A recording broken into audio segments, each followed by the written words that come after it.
Embrace the power of knowledge at Sanskriti University, ranked first in most promising university in engineering and management in India. Visit www.sanskriti. यह 1:30 बजे से प्रारंभ होगा और 4 बजे तक चलेगा। सवेरे जो होता था रक्षाबंधन वो 1 बजे के बाद होगा। भद्रा में कोई भी कार्य जो होता है वो सफल नहीं होता है, शुभ नहीं होता, अशुभ हो जाता है। ये रक्षाबंधन बहुत महत्वपूर्ण पर्व है और विशेषकर भाई और बहन का ये पर्व है। और इसमें जैन बद्धो बलिराजा दानवेंद्रो महाबलय तेन त्वाम प्रतिबद्धनामि वंदे माचल माचल। जिस प्रकार से यह मंत्र के द्वारा रक्षाबंधन बांधा जाता है, विशेषकर बहन और भाई का ये संबंध है। इस वर्ष का रक्षाबंधन जो है भद्रा होने के कारण से यह 1:30 बजे से प्रारंभ होगा और 4 बजे तक चलेगा।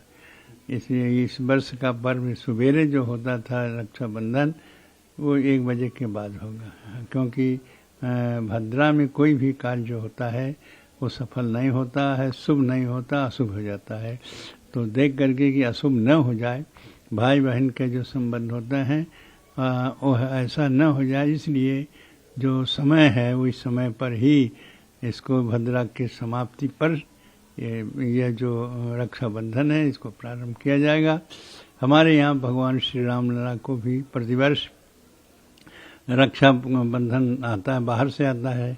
इस वर्ष जो आया है वो श्रृंगी ऋषि आश्रम से, जहाँ यह ज्ञात है कि श्रृंगी ऋषि ही वशिष्ठ बुलावा पुत्र काम सोजग करावा।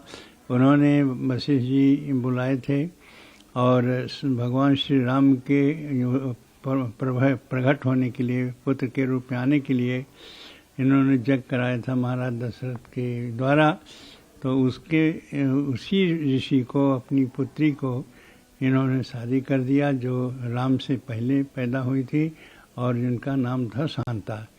तो शांता का द्वारा वहाँ भेजा हुआ इस समय बहुत से सामग्री आए हैं और बहुत कुछ से उनके लिए उपहार आया है। और इसको जो है हम 1:30 बजे ले जा करके और रामलला को, चारों भाइयों को ये राखी बांधेंगे और उसके बाद में यह जो सामान है उसको वितरण किया जाएगा और साथ साथ उनको माला फूल जो है उससे सजाया जाएगा। ये इस प्रकार का इस वर्ष का जो रक्षाबंधन है बहुत अच्छा है, बहुत पूर्व है। नया मंदिर और नई व्यवस्था और नए ढंग से सारे कार्य हो रहे हैं।